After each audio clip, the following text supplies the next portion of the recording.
પ્લાન્ટેશનનું કામ શરૂ થઈ ગયું છે. અલગ અલગ 13 પ્લાન્ટ્સ છે. ઉમરો છે, પીપળો છે, વડલો છે, જાંબુ છે અને લીમડા સૌથી વધારે છે, વડ ને બધા. એટલે બોરસલી છે. આપણે અહીંયા જ્યાં સૌથી વધારે કપિરાજોની સંખ્યા છે ત્યાં આપણે એને વાવવા માટે આવ્યા છીએ. આ લોકોને ત્યાં મળી જાય ખાસ કરીને. એમ લીમડાની સંખ્યા છે, બીજા ફળ ફ્રૂટ નથી. સામે દેખાય છે બધા બાવળ છે.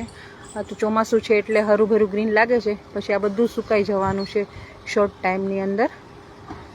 ને કારણ કે મને ટ્રી ગાર્ડની વ્યવસ્થા નથી થઈ એટલે પછી મેં શું કર્યું કે આ એક આશ્રમ ચોઈસ કર્યો કે અહીંયા 200 થી 250 જેટલા વાંદરાઓ કપિરાજો રહે છે.